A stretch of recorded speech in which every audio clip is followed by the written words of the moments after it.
Okay, we are on the next part, and we left off here at the canon of the kings of Egypt from Diodorus Siculus. Some of them fable that the gods and heroes first reigned in Egypt during a period a little less than 18,000 years, and that the last of the gods who reigned was Horus, the son of Isis. They also relate that the kingdom was governed by men during a series of nearly 15,000 years to the 118th Olympiad, in which we have visited Egypt, which was during the reign of Ptolemy, who bears the title of the younger Dionysus. The kings of Egypt were for the most part natives of the country, but the Ethiopians, Persians, Macedonians acquired the empire for some short periods. I just want to talk about this stuff real quick and these topics and whatnot, and kind of seeing that this whole Ethiopians being not native to Egypt and being a foreign ruling of Egypt. Now, based on my theories, and this is kind of my best interpretation and renditions of how history was played out in these times, right? I feel like the Ethiopians are the ancestors of the Nubians, meaning that these Nubians and these first pharaohs of Upper Egypt, because I've said many times before in these videos, right, that Egypt claims its ancestry to the Nubian dynasties that are in the mountains. And now, this really interests me because if you've ever just kind of understood agriculture or understand how societies would have survived, you I think maybe a good example is if you've ever played Minecraft or you ever played some of these farming simulator games, right? Or where do you usually farm on? You farm on a plain. You farm on a flat land. You farm in a very wide area that's kind of next to river, kind of like Mesopotamia, but I'll get into that later and explain what I mean, what's going on. So, why is it that, and this is not only Egypt, a couple other groups also claim their dynasties come from people who lived in the mountains initially, and they originate with themselves. There's some of the San Joaquin natives that are in California. They claim that their ancestors come from the mountains. If you look at Mexico, some of the most ancient structures, right, are on the mountains. I mean, Mexico itself is basically a mountain. I mean, the whole country is just literally the Sierra, the Sierra Madras mountain range, and it's quite curious, right, that you don't see kind of ancient structures and stuff like that in the plains of the Midwest of America, right? You don't see any of that. You see maybe a serpent mound, but you don't see temples and pyramids like you do on the mountaintops. So that kind of we'll put that there right now, and then I want to go back to even the Persians too. They even claim themselves to have descendancy from the Zagros Mountains with all that. I think Ahura Mazda and all that stuff. All the teachings come from the Zagros, and even the Greeks, right? Mount Olympus, right? They claim the gods came from there, and they ruled there, and the gods would be on the mountains. That's a way to claim their ancestry, and if you look at that just metaphorically, if you look at it my perspective, it's a little bit different. But essentially, what I'm trying to get to is that you're seeing these societies saying that they came from the mountains when it seems illogical for that to be the case, for hunter-gatherers to develop advanced civilization on the mountains rather than on the plains, right? That makes no sense, right? So how does that happen? Also, to also kind of bolster this, if you go back maybe like say like maybe 1 or 2 years, and you go to the Joe Rogan podcast where he had one of these alternative historians named Graham Hancock. He has a couple Netflix shows talking about some of like his ideas. I think he's been featured on like Ancient Aliens, or like those, those kind of like alternative history outlets. He went on a debate with a so-called I wouldn't call him, like, I guess you can call him an archaeologist. I think the right word for him is like a paleont. No, he's like a he's not a paleontologist. He does like he studies like ancient agriculture or something like that. In any case, he's like some sort of archaeologist, right? But he does plants, and his name's Flint Dibble. And there was a debate that happened 2 years ago, right? So this guy Flint Dibble, right? He's an expert on studying ancient crops. And if you watch that podcast, Joe Rogan asks Flint Dibble, he asks him, hey, where do we see the oldest like crops being grown at? And they said two things. They said that they don't see any domesticated crops until about 10,000 BCE, which is about the Younger Dryas period, which gets into that whole flood theory and collapse of the Laurentide ice sheet. If you don't know what that is, you could definitely look it up. I mean, if you guys really want me to explain it, I can. But that I have another video saved for that. But I just kind of want to explain it now. So where I was at was, you have the oldest crops that Flint Dipple, right? This archaeologist that he specializes in studying ancient domesticated crops, and he says the oldest ones are from like 10,000 BCE, and there's nothing possibly before that. And where they find these old crops are in the mountaintops. They find these on the foothills of the Zagros Mountains over in, I think it's Lebanon, or maybe it's Egypt. Abu Huraira is one that they mention notably, where they find the oldest. That's a mountain, that's a high elevation.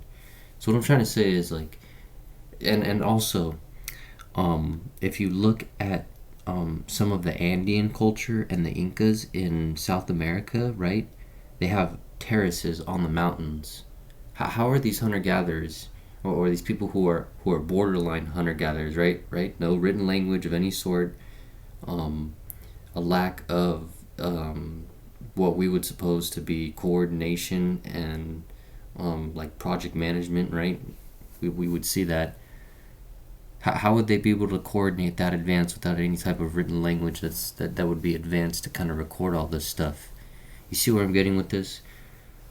You're seeing like something very, very illogical going on, and I think people just don't realize that, and they just have been so like kind of like indoctrinated to kind of just ignore that, or not think about that, because it just is never the focus for some reason about these like very critical things that are very illogical in a sort of like civilizational sort of sense, and like kind of rebuild like I'm not gonna climb on that. I don't know.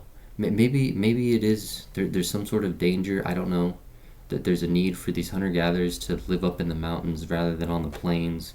But then you see in the Tigris and the Euphrates, right? You have this very, very, very ancient culture that they don't even know how some of this stonework even goes far back to, right? They can't date it. You have all this stuff in Mesopotamia, and that right there makes sense. I think I screen went black or something like that, and didn't touch the mouse or anything like that. But you don't see that going on in I guess you can see it in like ancient China and stuff like that, but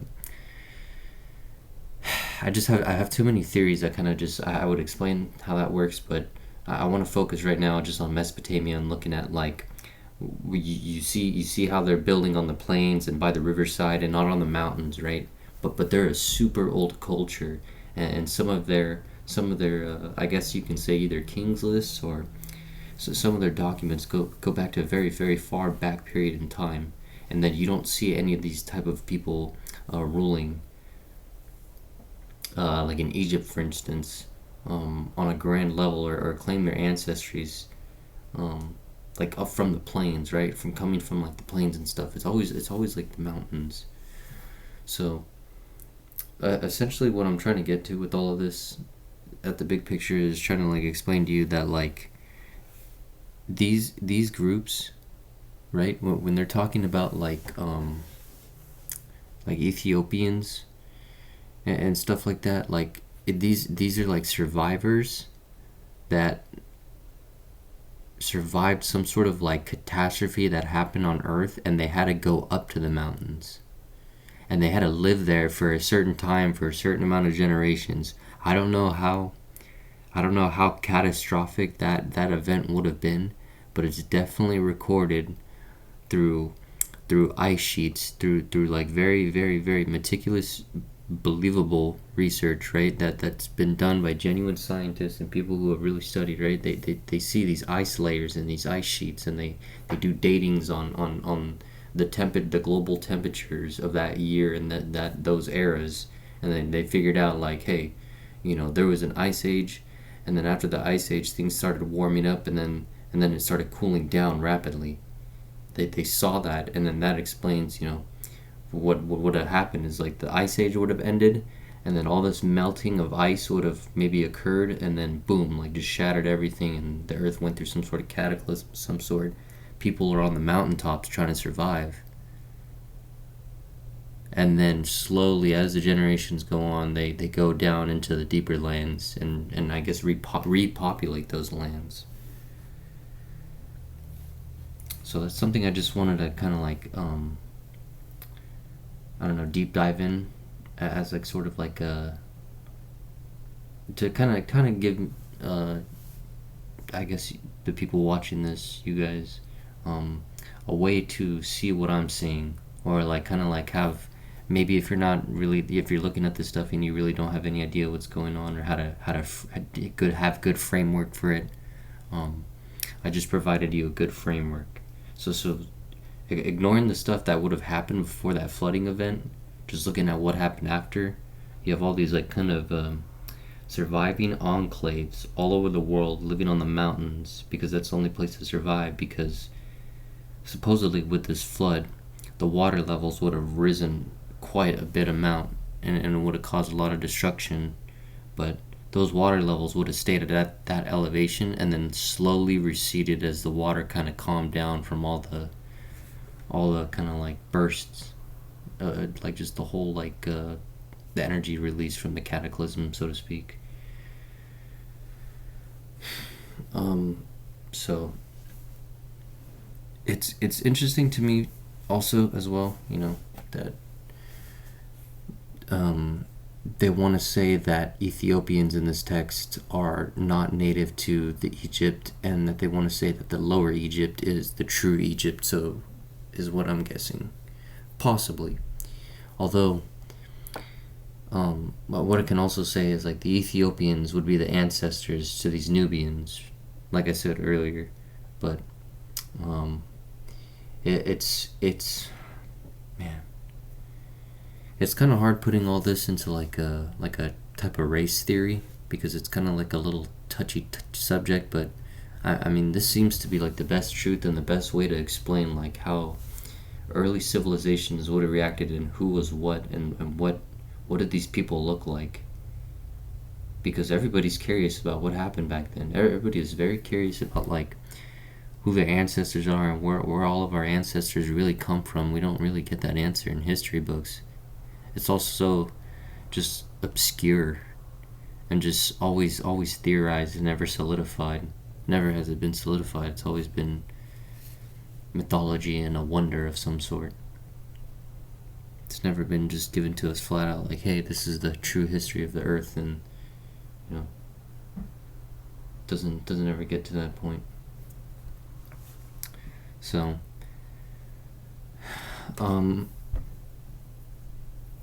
it's interesting to me because you also like really don't hear much about like sub-Saharan Africa and all those groups in ancient times, and same thing with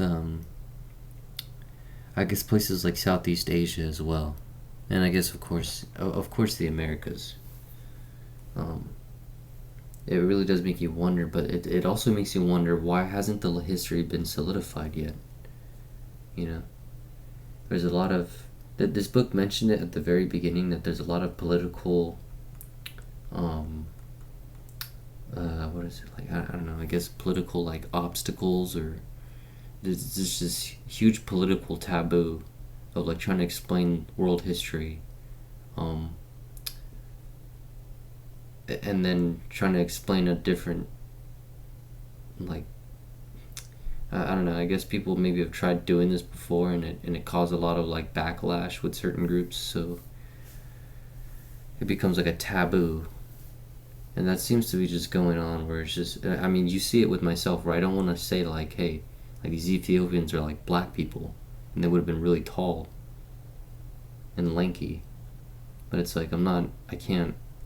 It's just it feels taboo to say that, or like to say that like there were white people in Egypt that were in Lower Egypt and were there like I guess at the same time maybe the Nubians got there when the land started receding like my theories claim. You know, it's hard to like kind of like say that explicitly without like feeling like I'm saying a taboo of some sort, but honestly like this is like 2025 and we should already have like a true rendition of history by now. It seems like we're under like a deception of some sort. So like I said before, this is why I pull up these videos or pull up these books, and I want to read them and go over them because some of this information just really shines light on stuff that should be said but got like put away or became like taboo. And then also another thing that they like to do is some of these people like to say it's like white supremacy. Like some of these books that were written like in the 1800s, like they're written in the mindset of like white supremacy. But looking at this book, right? Do you see any white supremacy of any sort? I don't. Never felt that. It sounds like this guy's just trying to explain the truth as best as he can. Because that has a lot to do with like a lot of these books that are written in the 18 and 1900s that are like what this book would be considered like almost alternative history, or just like this book is actually like a primary source because it's like a primary source with some secondary source put in with it too. So to say this type of stuff I'm looking into is like white supremacy is just absolutely ridiculous. I just want to point that out, and I try to steer clear from like stupid political topics like that because I find them to be just like stupid talking points. Because it's like I'm trying to be objective, and then like these people like kind of like interject something that's like subjective. It's like they feel a certain way when it comes talking about like something that's truth. It's like you're triggered by it, or it's like some sort of trigger, but it should be like it shouldn't be that way. It shouldn't be subjective at all. It's like I'm just being objective. So, in any case, we'll continue on with this book for sure. So, the Ethiopians, not successively but at intervals, the length of whose reigns collectively occupied a period of nearly 36 years. So, yeah, they like were coming in and out, and there was a close relationship, I'm assuming, with the Ethiopians and the Nubians, or the Upper Egyptians, that definitely first. The Persians, under the command of Cambyses, their king, right, so the son of Cyrus, and Cambyses was to rule Egypt after Cyrus had passed, so subdued the nation by force of arms. They occupied the throne during 135 years, inclusive of the insurrections which the Egyptians, unable to put up with the severity of their domination and their impiety towards the gods of the country made from time to time. That's interesting. I read that the Achaemenid Empire was very relaxed on the policies of other people, their subordinates, like religion. So the countries that they subjugated, or the nations that they subjugated, they were tolerant of their gods, but it seems like they were pretty not compliant with that, and there seems to be some sort of other story being told about Egypt specifically. Maybe not. Well, we know about the Achaemenid Empire, releasing the Jews from Babylonia, right? So Cyrus the Great comes in, they dominate everything, but then they give kind of like a stepchild treatment to the Egyptians, which is kind of interesting to me that's noted. At least with Cambyses, maybe it was only during Cyrus that this was all tolerant, and then maybe once Cambyses just changed. Still trying to put that together, but it seems to be the case that like they took over the country and then started like changing things up, but I don't know, just I had been told in history that they were tolerant of other people's religions, contrary to belief now. Lastly reigned the Macedonians and their successors 276 years. All the rest of the time was filled up with native princes, that is to say 470 kings and 5 queens. I don't know if they're saying like they're in their own independent states after the Macedonians fall. I don't remember who rules after that time period. I think it's like the Muslims, right? You have like the I think Umayyad, or the I don't think it's the Abbasid. I think the Abbasid is later. I'm pretty sure it's the Umayyad. I think the Umayyad Caliphate took over Egypt and like West Africa, and then they went into Spain. All the rest, native princes. Yeah. Interesting. It doesn't mention any like them. Oh, well, I mean, I guess because this is obviously an old text. Well, okay. So maybe this was written before the Muslim. Well, so this Diodorus Siculus book obviously was written before, like, I guess Muslim influence was known. Interesting. Really interesting. Because the Muslim empires like started expanding after the Sunni and the Shia. I think they had like I think the son of Muhammad, I think, not the brother, rule afterwards, and then they expanded into like Egypt and North Africa, and I think Spain. I'm pretty sure it's Spain. I do remember Spain. They definitely were in Spain and ruled in Spain for a little bit, and then they got as far as like, actually, I think I read that they made incursions into India and into like Indonesia and Southeast Asia as well, and that the Muslim, like the Muslim incursions go far back to like the early time periods. I think one of my books has them. One of these I think writers from University of Pennsylvania, I think her name is Susan Bauer. Her book explains that. I have to see where maybe she sourced that. So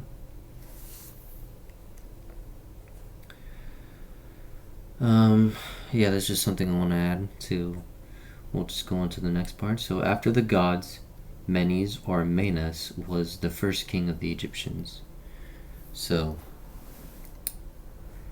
there's an interesting thing to always understand, that Narmer and Menes are the same, and that is the symbol, or not necessarily metaphorically speaking, of the unification of Upper and Lower Egypt. Now, I don't know if there's going to be anything implicit here that's going to maybe explain any of that. like so after the gods, right? Menes was the first king of the Egyptians, and so this book has the perspective of, I think, maybe Lower Egypt having all of the Egyptian culture, and that Menes came from Lower Egypt and not from Upper Egypt. That's just something maybe I'm putting together, but that's not solidified in anything yet. So that's just something I'm just kind of like putting in my mind right now. After him, it is said that two of the descendants of the before mentioned king reigned, and they were succeeded by 50 who altogether reigned during a period of more than 1,400 years. Busiris. Oh, shoot. You know what I completely forgot after the Macedonians? Was the freaking Romans. So I guess this is kind of like summing up the Roman period and saying that, I don't know, I guess like Egypt was just like a vassal state to Rome, and they kept all their princes and kings, and then they say that the Persians were worse. So this book has a very like I guess it has a very I think it has an implicit political standpoint maybe with this. Not looking back at it, because now I just remembered, like, oh wait, before the Muslims there was Romans, because it didn't just go from Macedon to Persians. Well, yeah, it did, but after the Persians, it was the Muslims, excuse me. For the Muslims, it was the Romans, and then Muslims. But then the Romans waned, and then I think the Muslims came in, so that's kind of just putting it all together. Okay, so shoot, did I read this? Yeah, Busiris. Okay, and then next page. Then 8 of his descendants, of whom the last, who bore the same name with the first, founded the city by which the Egyptians is called the city of the sun, or Diospolis, but by the Greeks Thebes. Dude, they're using so many different words for, like, Heliopolis, right? Or, like, Helios. It's interesting, like, you see this, like, kind of, like, Greek word of Elios and Dios. It's, like, almost like they're like... So, maybe Dionysus, well... Dionysus could be... Oh, maybe it's like Eleonisus? Eleonis? But the Greeks just... I mean, whatever this translation is, obviously Greek. Seems to be saying Dios instead of Elios. And then that. Huh. Okay. So, Diospolis. But see... what the heck, man? I thought it was Heliopolis. I don't know if I have time to, like, look all that up. I kind of want to keep moving forward. Darn it. Alright, well. The 8th of the descendants of this king, who bore the surname of his father, Eushorius, built the city of Memphis, the most celebrated of all the cities of Egypt. Okay. And just going down to the later dynasties, just kind of going into, like, I think maybe the, like, Tanite dynasties, I'm assuming, I don't know. 12 generations of kings. Myrus, who dug the lake above the city of Memphis. 7 generations of kings. Seosis, whose exploits were the most renowned of all the kings before him. He fitted out a fleet of 400 ships upon the Red Sea, and subdued all the islands and all the parts of the continent bordering upon the sea as far as the Indies. And he marched with a mighty army by land, and reduced all Asia, and passed over the Ganges, and conquered all the Indies even to the ocean, and all the nations of the Scythians, and most of the islands of the Cyclades. He then invaded Europe and overran all Thrace, and Thrace he made boundary of his military excursion. Okay, so this is obviously something we read in a few videos ago. Very, very interesting. Wow, this is... Oh, man, dude, I love this stuff. I can't get enough of this stuff because it just, I have a really good understanding of history. And when I read something that's, like, more primeval to what I've been, like, kind of reading before, like, this is like, raw text. This is, like, raw primary source right here. And, man... Reading this and reading... I'm so glad I found this book, man. This is crazy. Diodorus, or I guess maybe Heliodorus, does not here mention the name of this king, but describes the magnificence of Thebes and the sepulture of Ozymandias. Scaliger confounds him with Ocharius. Others suppose him to have been a second Bucerius. Is that Osiris? Maybe I looked over that. Maybe this is Osiris, and then this is like Horus. I don't know, it's possible. Is that what I'm getting from the text? Where's the asterisk at? Yeah. Well, it just goes into like legendary kings, okay. The 8 of his... Oh, wait, whose descendants were these? Sorry, let me go up. Bucerius. Yeah, I can't make anything of that. This is all too... I'm getting good information from this, like kind of like seeing like ancient Egyptian lore. I really love this stuff. I love any type of like lore like this. And he set up pillars in Thrace and in many other places, commemorating his conquests. He also divided Egypt into 30 parts, which the Egyptian call nomes, and appointed nomarchs over each. After a reign of 33 years, he destroyed himself on account of the failure of his eyesight. Damn.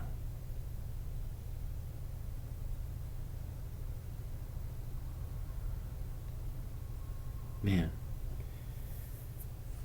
That's really sad. He was so sad that he lost his eyesight.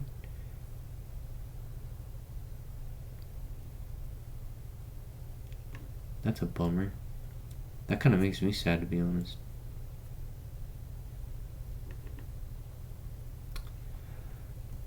I'm interested why there's this whole space right here. I'm gonna maybe translate all this and see if this matches up with what's going on over here. I'll do that off camera for sure.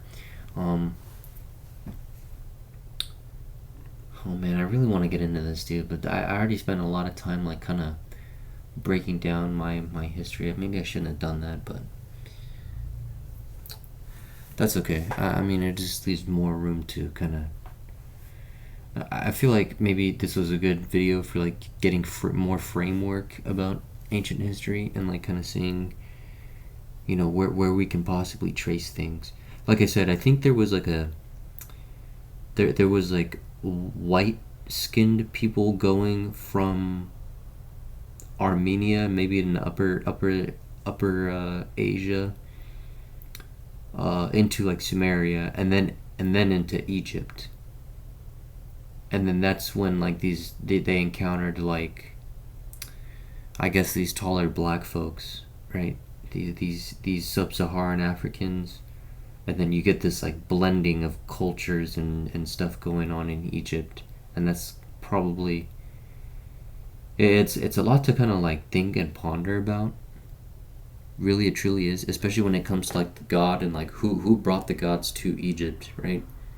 Like, let's say like all of Egypt and the Nile was like kind of like, we're looking at the Younger Dryas, and then we're seeing the flood happen, and then everything recedes, and then you have the ancient Ethiopians come down into like from Nubia, and then into Nubia, and then they kind of like reign there, and then don't go into Lower Egypt until later on. But then by later on, you have these other groups who kind of come in, and they're like kind of supplanting themselves because they already supplanted themselves in Mesopotamia.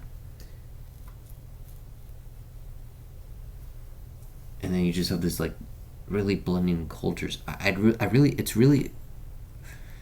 It's really interesting to see that, but to see when it happened and to where you can pinpoint it at is just so obscure. That's the problem too. They don't explain how these people looked. You can only guess.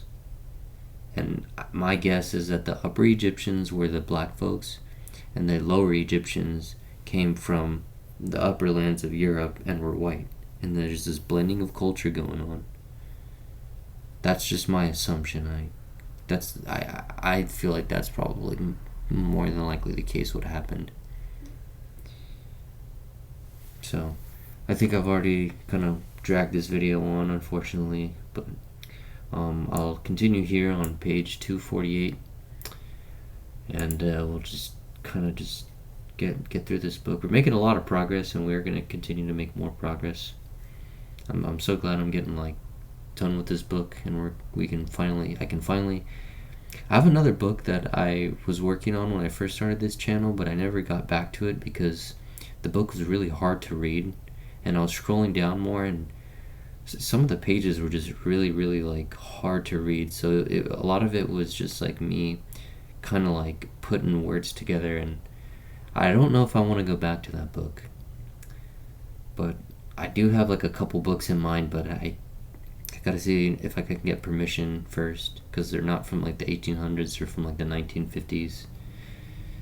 So I could get like copyrighted or whatever. So in any case, we'll continue off right here. I'll try to make note, and then maybe I'll translate this and check this out. So